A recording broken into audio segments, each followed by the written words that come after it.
Hello बच्चों, welcome to MS class. आज की इस वीडियो में हम लोग पढ़ने वाले हैं 10th क्लास मैथमेटिक्स का एक्सरसाइज 7.2 होगा और इसमें से एक इंपॉर्टेंट सा टॉपिक दे रखा है।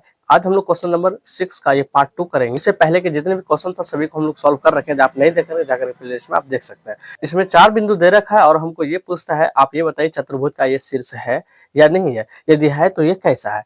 आइए हम लोग इसको देखते हैं, सॉल्व करते हैं। तो सबसे पहले हम लोग यहाँ पर देख लेते हैं। यहाँ जो दे रखा है, ए बिंदु यहाँ पर -3,5 है, बी बिंदु है 3,1 है, C,0,3 है और डी बिंदु है वो -1,4। तो सबको हम लोग क्या करेंगे, अलग अलग निकालेंगे। देखिए ए बी पहले हम लोग निकाल लेते हैं, ठीक है। और यहाँ क्या हो जाएगा, x2 माइनस क्या हो जाएगा x1। x2 कितना यहाँ पर 3 है और यहाँ पर माइनस फार्मूला में है और x1 कितना यहाँ पर -3 है, ठीक है। इसका whole square plus y2 minus y1। y2 कितना यहाँ पर 1 है तो y1 कितना हो जाएगा यहाँ पर 5 हो जाएगा, इसका स्क्वायर। तो चलिए इसको सॉल्व करते हैं। यहाँ से 3 हो जाएगा, माइनस और माइनस की वजह से क्या हो जाएगा, ये प्लस का 3 हो जाएगा, ठीक है। यहाँ देखिए 5 में से एक जाएगा कितना होगा यहाँ पर माइनस का 4, इस पे स्क्वायर। 3 3 6, 6 का स्क्वायर कितना हो जाएगा यहाँ पर 36 और यहाँ पर 4 का स्क्वायर कितना हो जाएगा, यहाँ हो जाएगा 16। इसको जोड़ने के बाद कितना हो जाता है 6 6 12, 3 1 4 कितना हो जाएगा 5। चलिए इसको हम लोग और तोड़ते हैं इसको, तो यहाँ पर हो जाएगा, इसको ऐसे लिख सकते हैं 4 × 13।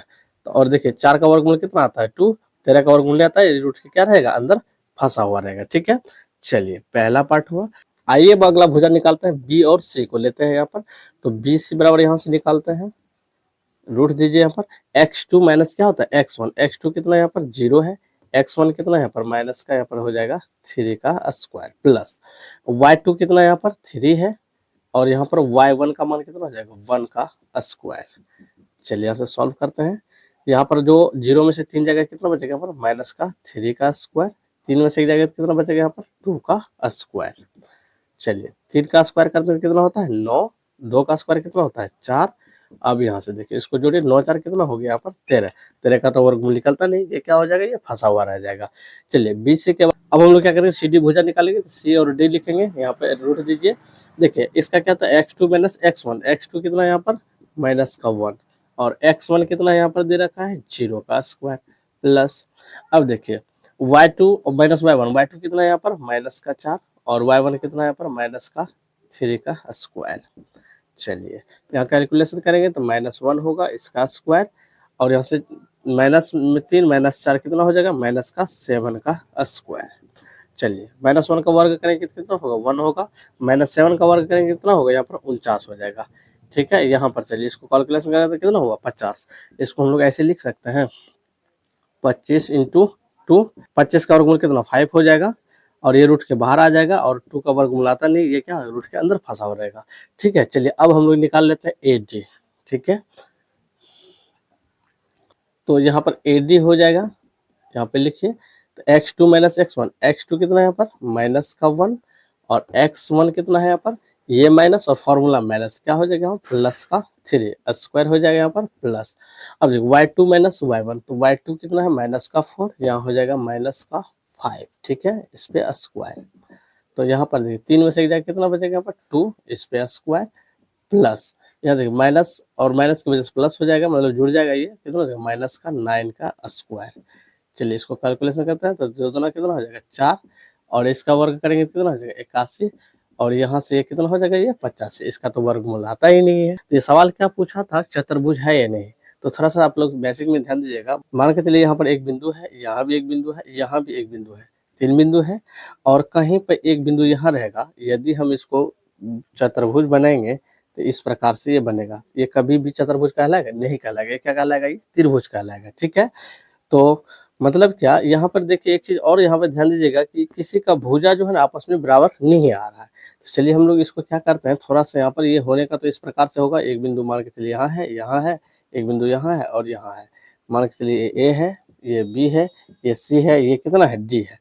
चलिए इसको इस तरीका से मिला दीजिए और ये इतना हो जाएगा और ये इतना, इस प्रकार से, ठीक है। अच्छा तो ए और बी कितना आया है हमारा यहाँ पर 2√13 है। अच्छा बी सी बिंदु कितना आया है यहाँ से देखिए तो रूट कितना है यहाँ पर 13। अच्छा सी डी बिंदु कितना आया है, सी डी यहाँ पर है 5√2 और देखिए ए डी बिंदु कितना आया है यहाँ पर अंडर रूट हो जाएगा 85। तो यहाँ से आप लोग देखिएगा ये अभी किसके जैसा दिखाई दे रहा है, ये चतुर्भुज के जैसा दिखाई देता है। तो हम लोग इसको क्या करेंगे, एक चीज इसमें रह गया है, इसका विकर्ण निकाल लेते हैं। एक बार विकर्ण को हम लोग क्या करते हैं, जांच लेते हैं। ये हो गया विकर्ण AC और BD, ठीक है।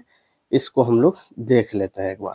तो यहाँ AC है विकर्ण, तो एक बार AC को हम लोग निकालते हैं। A और क्या है, ये वाला C। तो लिखेंगे यहाँ पर 9 AC, देखिए x2 माइनस x1 हो जाएगा। यहाँ पर लिखेंगे आप AC बराबर x2 कितना है, यहाँ पर 0 है, और x1 कितना है -3, और माइनस की वजह से क्या होगा, ये प्लस हो जाएगा यहाँ पर 3 स्क्वायर प्लस। अच्छा y2 माइनस y, तो ये हो जाएगा y2 माइनस y1, तो यहाँ 3 और -5 का स्क्वायर। चलिए यहाँ से 3 आ जाएगा इसका स्क्वायर। तो यहाँ देखिए 5 में 3 जाएगा कितना हो जाएगा, माइनस का यहाँ पर 2 का स्क्वायर। चलिए इसको कैलकुलेशन करते हैं, 3 का वर्क करेंगे तो 9 होगा, 2 का वर्क करेंगे कितना होगा, 4 होगा। इसको जोड़ने के बाद कितना हो जाएगा, 13 हो जाएगा, ठीक है। तो अब हम लोग क्या करेंगे कि यहाँ से देखिए हम लोग क्या करते हैं, किसी दो भुजा को जोड़ देते हैं।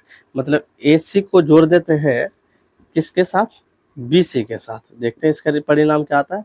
जैसे हम लोग AC को जोड़ते हैं, AC कितना है यहाँ पर √13, और यहाँ BC का वैल्यू कितना है यहाँ पर 13। तो इन दोनों को जोड़ने के बाद कितना आ जाएगा, देखिए एक पीस √13, एक पीस √13, तो टोटल कितना हो गया, 2 पीस √13 हो गया, ठीक है। अब देखिए ये जो है 2√13 ये किसके बराबर है, तो यहाँ देखिए इसके बराबर है, AB के बराबर है। तो कहने का मतलब ये है कि जब हम लोग दो भुजाओं को जोड़े, यानी AC जोड़े BC, तो ये बराबर किसका हो गया, ये AB का, ठीक है। तो ये जो हुआ ये कैसा क्या हो गया, यह एक संरेख हो गया। और जब ये संरेख हो गया, ये चतुर्भुज के शीर्ष नहीं होंगे। इसको फाइनली लिखेंगे हम लोग यहाँ पर, चूंकि ये जो है AC प्लस BC बराबर है किसका, वो AB का, ठीक है। तो इसलिए हम लोग यहाँ पे लिखेंगे, इसलिए बिंदु A, B और C कैसा, यह संरेख है, ठीक है। तो कहेंगे अतः A, B, C और D चतुर्भुज के शीर्ष नहीं है। मतलब क्या, ये जो है इस प्रकार से ये कैसे बना होगा, मान के चलिए यहाँ पर A है और यहाँ पर क्या है, B है, और यहाँ कहीं बीच में क्या होगा, C होगा। मतलब इन दोनों को जोड़ने के बाद वो क्या है, AB के बराबर है, इसलिए क्या है, ये संरेख है। मान के चलिए यहाँ पर कहीं 3 बिंदु एक ही रेखा में है, मान के चलिए एक बिंदु कहीं पर रहेगा, यदि हम लोग इसको बनाएंगे तो यह चतुर्भुज बनेंगे क्या, नहीं बनेंगे। तो उम्मीद करते हैं आपको ये समझ में आ गया होगा। यदि समझ में आ गया है तो इसका एक स्क्रीनशॉट लीजिए, और उम्मीद करते हैं आपको ये काफी वीडियो अच्छा लगा। यदि अच्छा लगा तो लाइक कर, दोस्तों में शेयर करें, चैनल पहली बार है सब्सक्राइब जरूर करें। और आज की इस वीडियो को यहीं पर रखते हैं, मिलते हैं नेक्स्ट वीडियो के साथ। बने रहें MS क्लासेस। थैंक्स।